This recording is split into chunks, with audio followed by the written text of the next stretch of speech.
आज जो हम डिस्कस करने लगे हैं वो बेसिकली है मैट्रिक्स चेन मल्टीप्लिकेशन और ये फॉल करता है डायनामिक प्रोग्रामिंग के अंदर। आप में से बहुत से लोग जो कि सॉफ्टवेयर की से बिलोंग करते हैं उनको इसका आइडिया भी होगा, किस तरह का काम भी करते होंगे डायनामिक प्रोग्रामिंग बेस। तो इसको हम आज देखेंगे।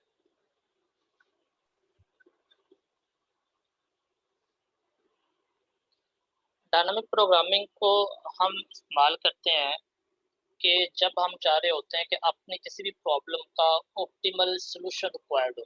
फॉर एग्जांपल कि अगर आपके पास मल्टीपल सॉल्यूशंस अवेलेबल हो किसी एक प्रॉब्लम के, तो उसमें से आप एक सॉल्यूशन जो कि सबसे बेस्ट वन हो उसको सिलेक्ट करना चाह रहे हो, तो आप लोग डायनामिक प्रोग्रामिंग को इस्तेमाल करते हैं।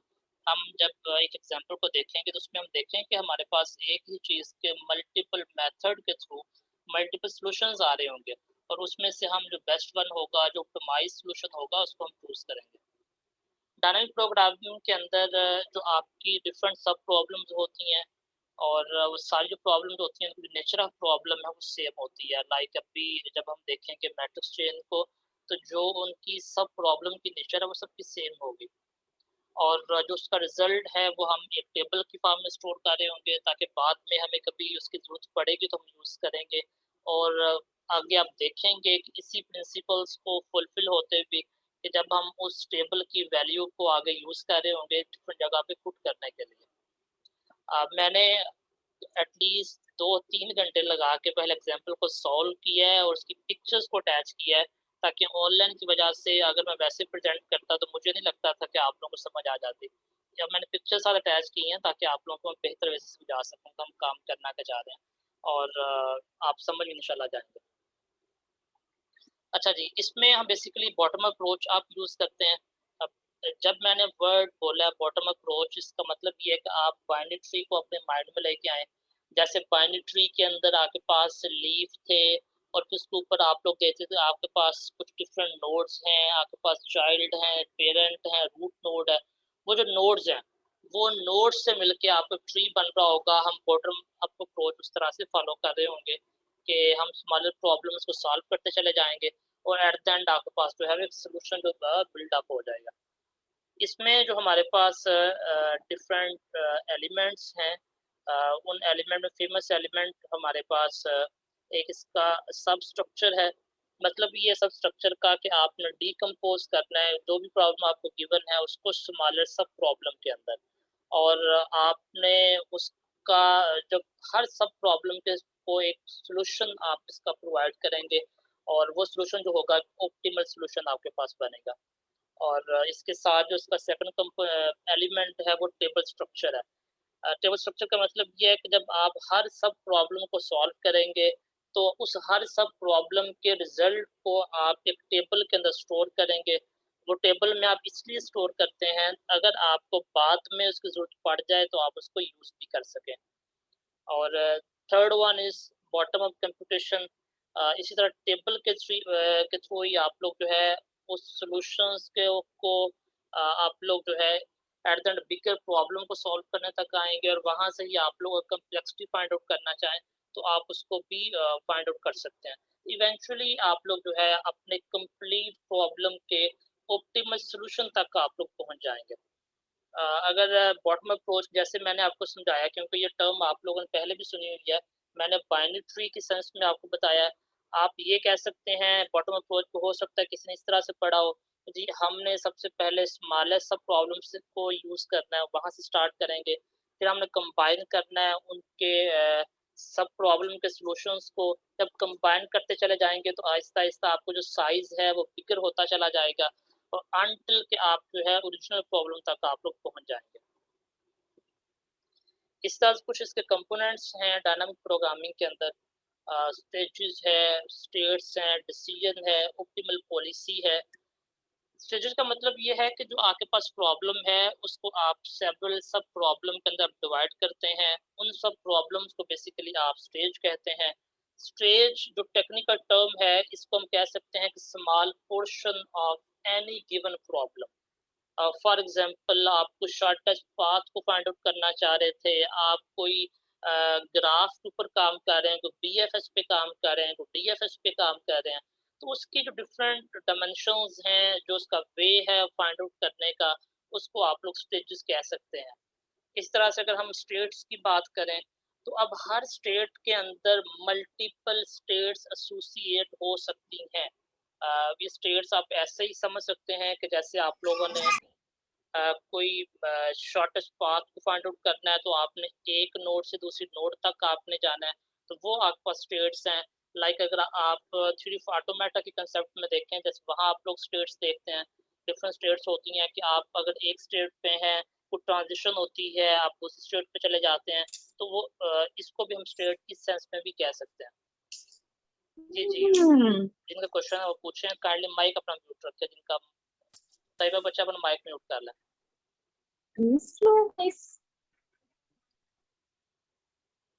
जी अदनान, आपने हैंड रेज किया हुआ था, क्वेश्चन था कोई आपका?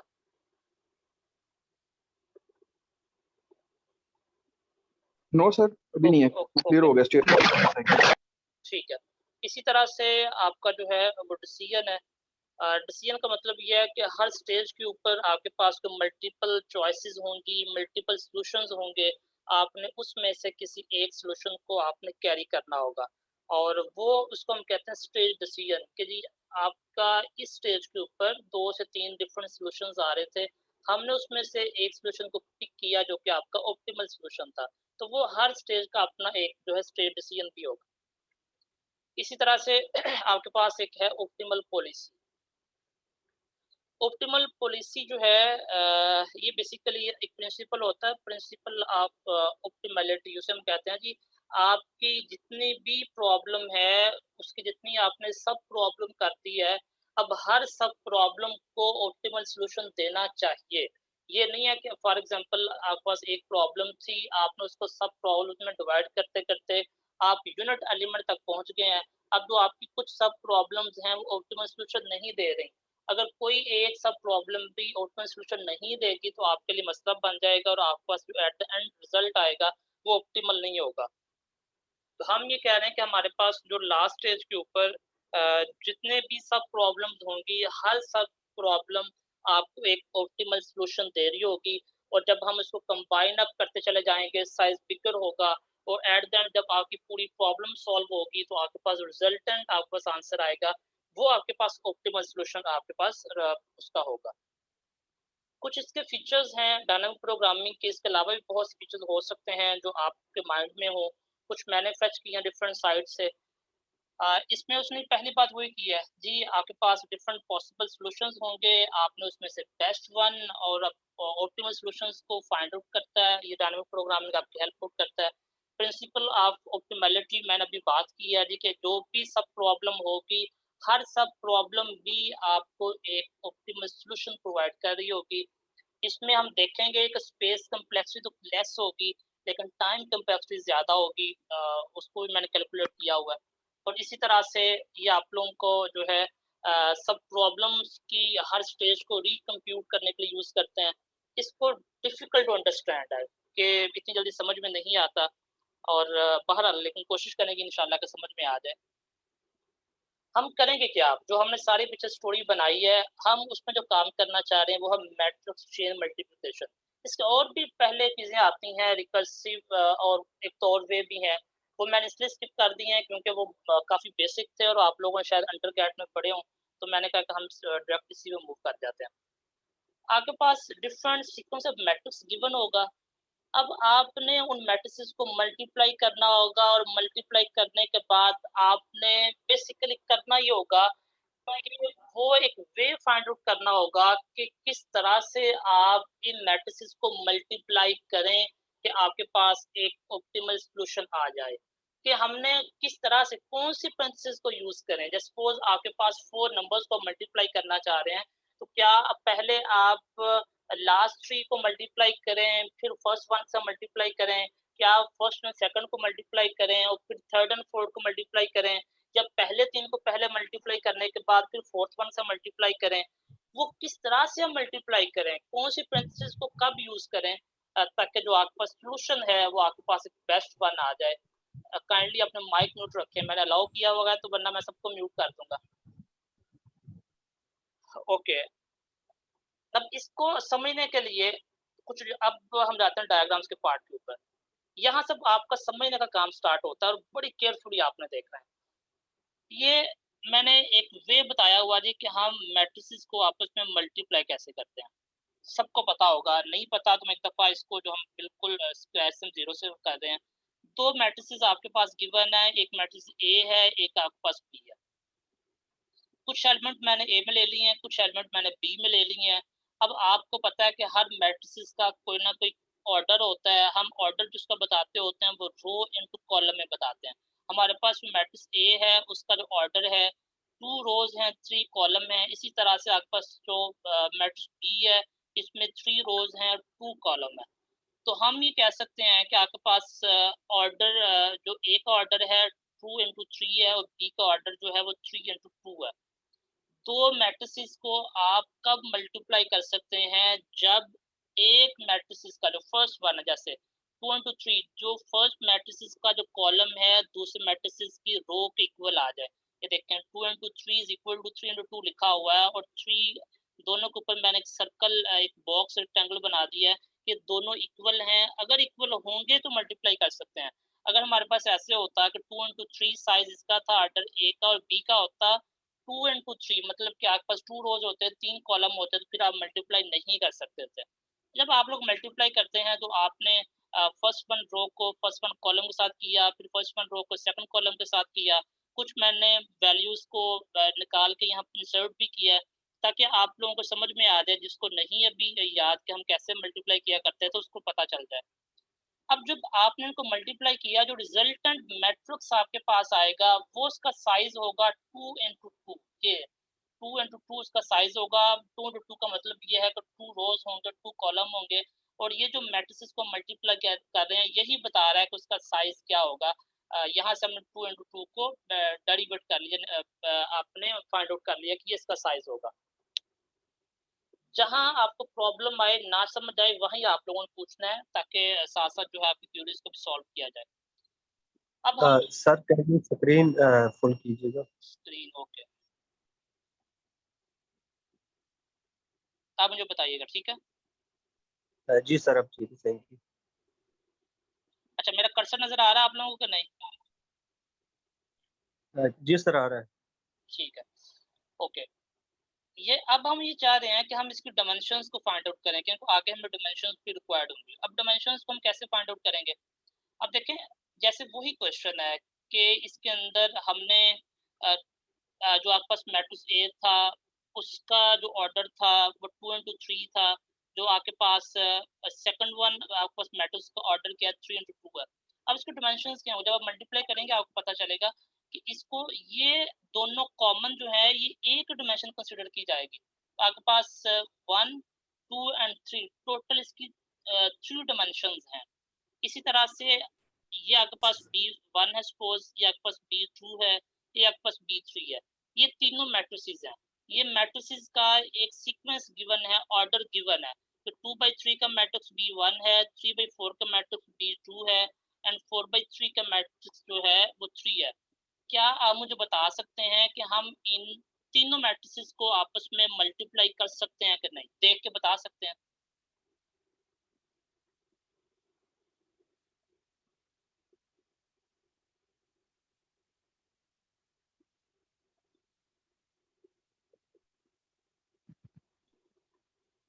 हाँ जी, कोई एक बच्चा बता दे क्या हम इन तीनों मैट्रिसेस को B1, B2 एंड B3 क्या हम तीनों को मल्टीप्लाई कर सकते हैं कि नहीं? सर B1 और कर B2 सकते हैं। B1 और B2 को पहले करेंगे और जो जवाब आएगा उसको B3 से कर देंगे। इसके अलावा कोई मेथड नहीं हो सकता? वैसे मैं नीचे 2 एरो लगाए हुए हैं कि हम इस दो वे से करेंगे। तो क्या हम कर सकते हैं? जस्ट आपने ऑर्डर देख के बताना है कि क्या ये 2 इंटू 3 है, 3 इंटू 4 इसका साइज है, क्या मल्टीप्लिकेशन पॉसिबल है? Yes sir, possible. ओके, और बाकी फिर 3 इंटू 4 एंड 4 इंटू 2 है, इसके साथ भी पॉसिबल है।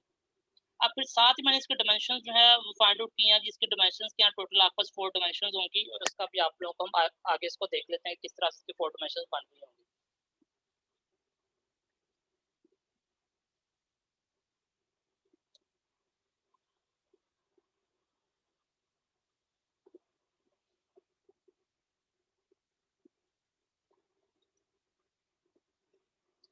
हाँ जी, इसको देखें आप। इसके अंदर आप लोग देखें कि हमने कुछ जो एग्जांपल लिया है, उस एग्जांपल के अंदर आपके पास मैट्रिक्स A का साइज़ बताया हुआ है 10x30।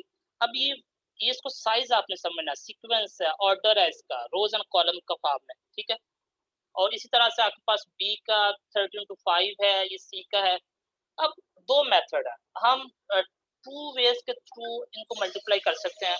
अब उन 2 वेज़ को पहले हम देखते हैं। जो पहला वे आपके पास है वो बेसिकली इस तरह से है कि पहले हम ए एंड बी को मल्टीप्लाई करते हैं और फिर हम सी को मल्टीप्लाई करेंगे। और सेकंड मेथड ये कहता है कि हम पहले बी एंड सी को कर लेंगे, जो उसका रिजल्टेंट होगा उसको हम ए के साथ मल्टीप्लाई कर लेंगे। इस तरह से हम काम करेंगे। ये आपके पास देखें कि हमारे पास एक गिवन है, इसका जो साइज है 10x30 है और बी का जो है वो 30x5 है। ये दोनों जो मैंने ऊपर एक वो कुछ सर्कल करने की कोशिश की है, दोनों जो है इक्वल हैं, तो हम मल्टीप्लाई इसको कर सकते हैं। अब जब आप इसको मल्टीप्लाई करेंगे तो आपके पास जो आंसर आ रहा है 10 13/5 का, ये 1500 आपके पास आंसर आ रहा है। ओके, अब हमारे पास अब इसको सी को मल्टीप्लाई करना चाह रहे हैं। अब ए बी का जो आपके पास साइज यहाँ से बनेगा, जो मैं रिजल्टेंट मैट्रिक्स की बात कर रहा था, वो आपके पास 10x5 है, वो हम लिखा 10x5। और जो सी का आपके पास है वो 5x60 है। और जब हमने इसको मल्टीप्लाई किया तो आपके पास जो आंसर आ रहा है वो आपके पास 3000 आपके पास आंसर आ रहा है। अब इसको इन दोनों को जो हम ए बी और इसको जो हमने फाइंड आउट किया है, इसको जब हम दोनों को ऐड करेंगे तो आपके पास जो टोटल आंसर है वो 4500 है। इसी तरह से जब हमने BC और A को पहले BC को मल्टीप्लाई करना चाह रहे हैं और BC को उसी तरह से हमने वो B का जो उसने ऑर्डर बताया और C का जो ऑर्डर बताया, उसके मुताबिक आपके पास 35 एंड 60 को आपने मल्टीप्लाई किया तो 9000 बन गया। तो क्वेश्चन है किसी बच्चे का? अच्छा, इसी तरह से आपके पास जब आपने उसको अब रिजल्टेंट मैट्रिक्स आपके पास 30 एंड 60 का है, उसको आपने एक के साथ मल्टीप्लाई किया तो आपके पास जो टोटल लंप सम जब आपने ऐड किया हमने इसको, तो आपके पास 27000 आंसर आ रहा है। अब मैट्रिक्स मल्टीप्लिकेशन ये कहता है कि आपके पास क्योंकि एक छोटी क्वेश्चन गिवन थी, हमारे पास टोटल 3 मैट्रिक्स थे ए बी एंड सी। इनको सॉल्व करने के पास हमारे पास 2 मेथड थे, हमने दोनों मेथड को सॉल्व किया तो आपके पास जो मिनिमम सॉल्यूशन था, जो ऑप्टिमल सॉल्यूशन था डायनामिक प्रोग्रामिंग के अंदर, वो 4500 आ रहा था। यहाँ तक सब लोग साथ हैं? जी जी। एक्सक्यूज मी सर, सर ये पहले जो ए बी और सी का, ए बी का तो आ गया 1500, जो ए बी इंटू सी किया आपने वो 5x5, वो क्या सर, उसका क्लियर कीजिएगा, वो समझ नहीं आ सकता स्टेप ये वाला। ओके, ए बी का ये ए बी देखें। तक, ए बी तक क्लियर, हाँ जी यहाँ तक क्लियर। Okay okay fine.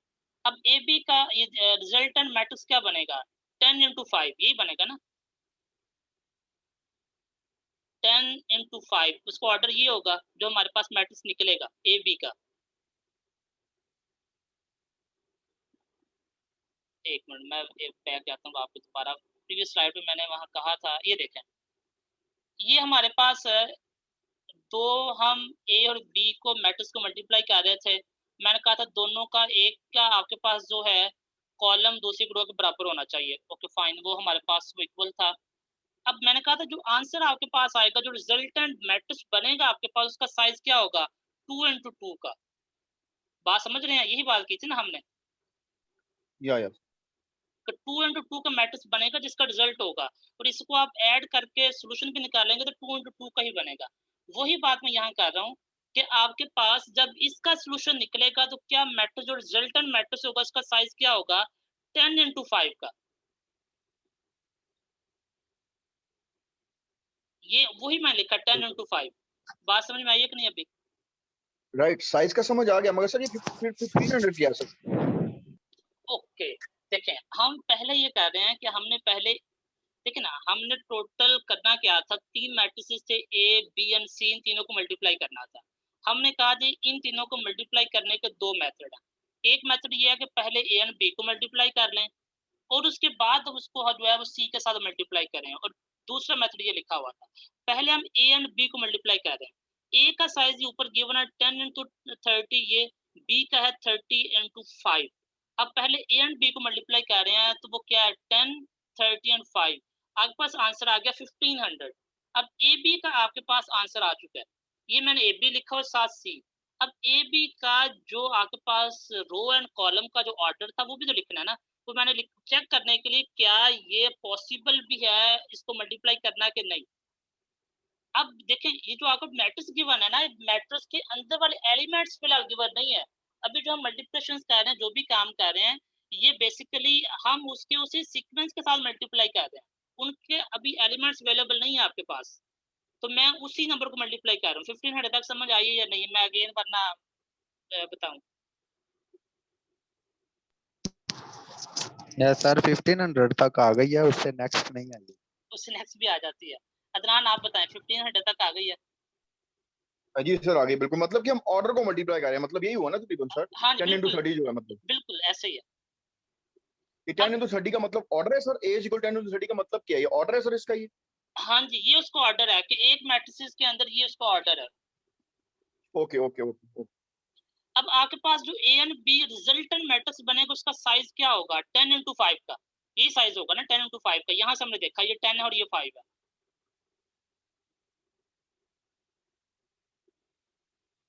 उसका साइज 10 into 5 है। सी का हमें साइज गिवन है वो 5 into 60 है। जब इन दोनों को मल्टीप्लाई किया हमने तो ये आपके पास क्या आंसर बना? 3000। और जो आपके पास हमने फिर इन दोनों को जब सम अप किया तो आपके पास 4500 आया। एक्चुअली सर सबसे इधर कंफ्यूजन ये हो रही है कि आपने पहले ऑर्डर को मल्टीप्लाई किया a b को, तो 1500 आया, ठीक है जी। ठीक है। नीचे फिर उसी की ऑर्डर को 10 into 5, ऑर्डर तो 10 into 5 समझ लगा कि 10 into 5 ही ऑर्डर होगा उसका, तो ठीक है 1500 किया है उस ऑर्डर को। यानी हमारा मतलब ये प्रॉब्लम थी कि ऑर्डर को मल्टीप्लाई करो। जी, हम ये जो काम मैट्रिक्स मल्टीप्लिकेशन कर रहे हैं, हम बेसिकली उसके ऑर्डर के थ्रू उसको सॉल्व कर रहे हैं। जो ऑर्डर गिवन है उन ऑर्डर को मल्टीप्लाई करके हम सॉल्व कर रहे हैं।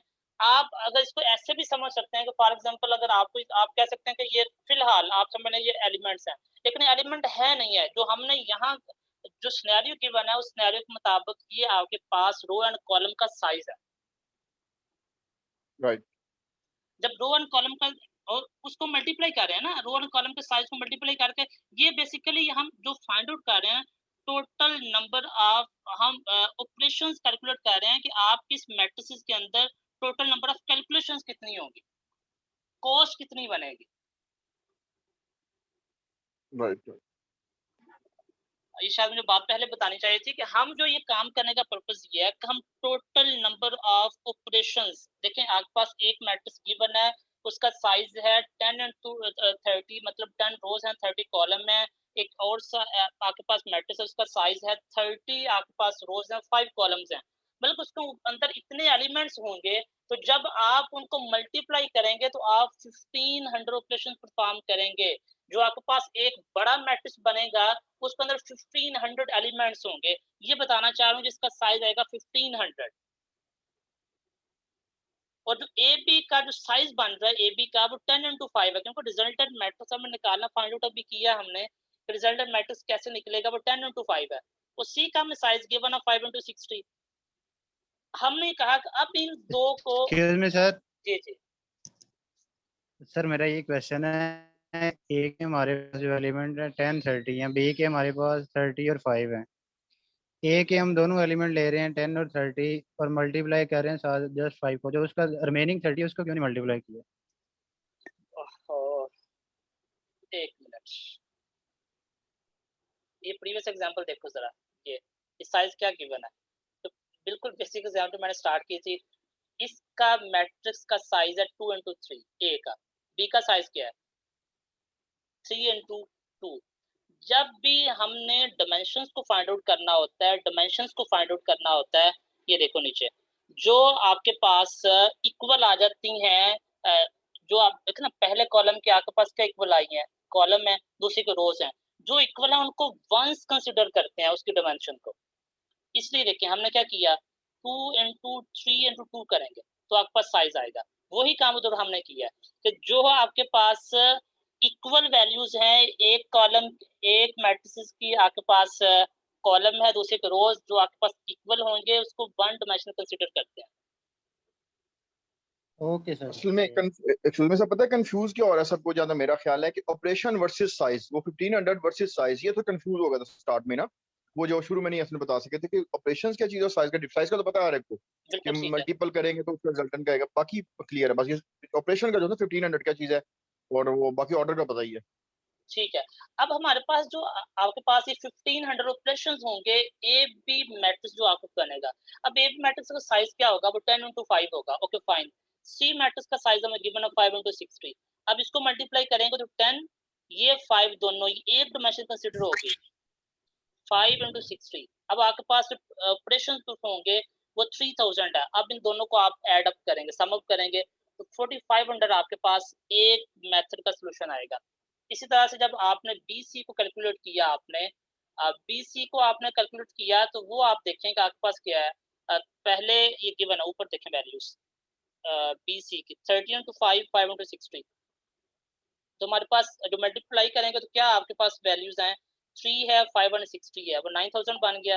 रिजल्टेंट मैट्रिक्स क्या बनेगा? 30 into 60 इसका साइज होगा। अब इसको हम ए को मल्टीप्लाई करेंगे बी एंड सी के साथ। ए का साइज क्या है? 10 into 30 वो, और आपके पास बी सी का 30 into 60। ये आपके पास जो है एक डायमेंशन कंसीडर होगी, दोनों इक्विवेलेंट जो है। अब आपके पास 18000 होगा। ये एक बात याद रखें, ये अभी जो हमने काम किया है, अगर इसको आप वैल्यूज लेके करते सपोज आप कहते एक का एक वैल्यू है 2, बी की वैल्यू है 2, सी की वैल्यू है 2, तीनों की 2 वैल्यूज हैं। चाहे आप ऐसे मल्टीप्लाई करते या वैसे करते, आंसर सेम आना था। हम यहाँ जो काम कर रहे हैं, हम ऑपरेशंस देख रहे हैं कि अगर हम पहले ए बी को पहले परफॉर्म कर ले मैट्रिक्स के अंदर जो एलिमेंट गिवन है, और BC को बाद में करें, तो किस ऑपरेशन की कॉस्ट ज्यादा आती है, किसके कम आती है, क्योंकि हमने उस ऑपरेशन को सिलेक्ट करना होगा जिसकी कॉस्ट कम से कम हो, जिसमें कम से कम ऑपरेशन परफॉर्म हो। अब 4500 के अंदर आपको मिनिमम ऑपरेशन के साथ अपनी प्रॉब्लम को आप सॉल्व कर सकते हैं। यहाँ तक समझ में आना लाजमी है, ये समझ में आएगा तो आगे हम जा सकते हैं। जी सर, क्लियर है क्या? कोई भी क्वेश्चन है तो पूछें, हम अगला सेशन में जाके प्रॉब्लम जो मैट्रिक्स की है उसको फिर सॉल्व करेंगे। इसमें अभी स्टिल कोई क्वेश्चन है आप लोग पूछ सकते हैं, वरना एक काम करें, मैं आपको ए बी एंड सी का 3 डिफरेंट साइज बताता हूँ, तो वो उसको सॉल्व करें और मुझे बताएं कि जी एक मेथड से क्या आंसर आ रहा है, दूसरे के क्या आ रहा है। उसके बाद हम सेकंड सेशन स्टार्ट कर लेते हैं।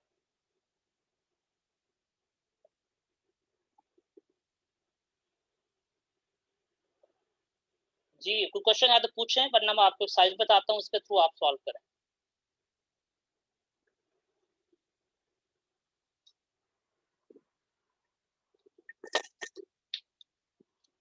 क्वेश्चन नोट डाउन कर लें, अभी लिखवा देता हूँ।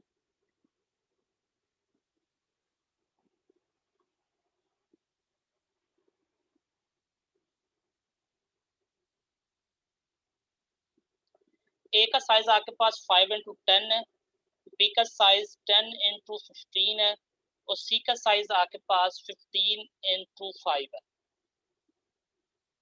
आपके पास 3 मैट्रिसेस हैं। ए मैट्रिक्स का जो साइज है 5 into 10 है, जो बी का साइज है 10 into 15 है, जो सी का साइज है 15 into 5 है। अब 3 मैट्रिसेस हैं तो डेफिनेटली इसी तरह से आप सॉल्व करेंगे, ए बी पेरेंथेसिस सी, और इसी तरह से ए बी एंड सी, इस तरह से आप सॉल्व करेंगे। इसको सॉल्व करें जरा, और जो पहले सॉल्व कर ले मुझे बताए ये क्या आंसर आता है।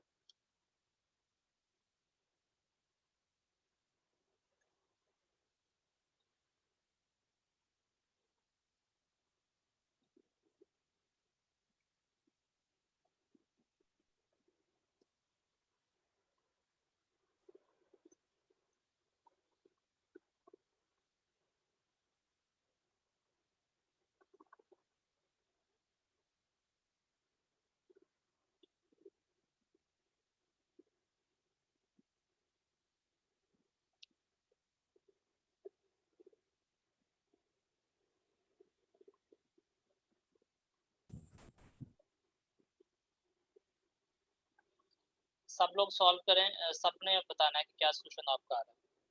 क्वेश्चन जिसको समझ नहीं है मुझसे पूछ सकता है अगेन।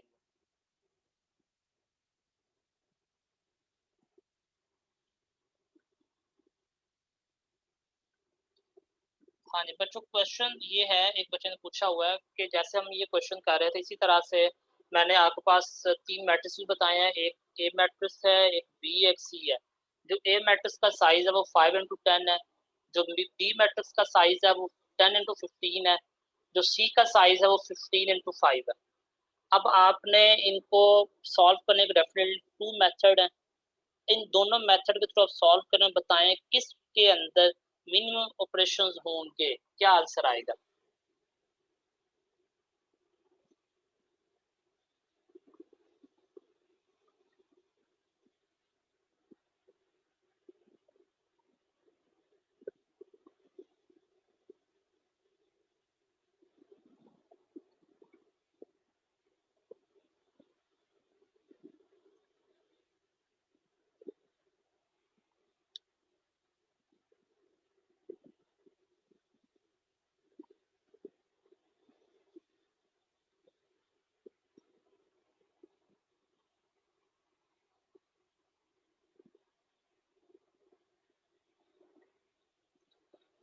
ओके, मैं बादशाह बोलता हूँ, कुछ बच्चे कह रहे हैं बहुत तेज बोल रहे हैं आप। ओके फाइन, ठीक।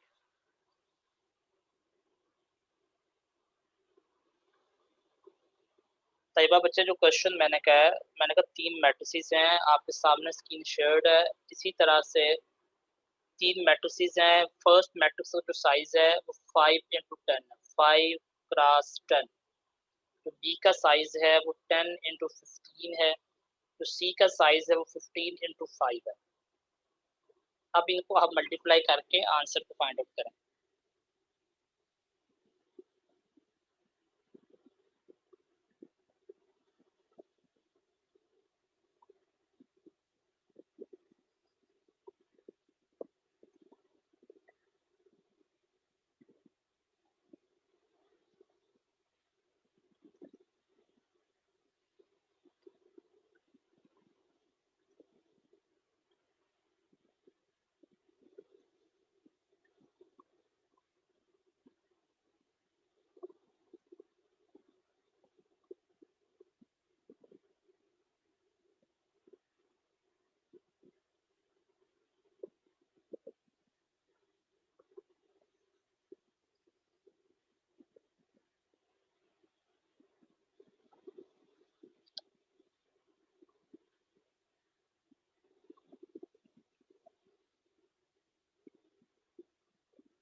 आप सॉल्व करके पिक्चर व्हाट्सएप ग्रुप में शेयर कर दें, उसके बाद फिर हम नेक्स्ट सेशन को स्टार्ट करते हैं।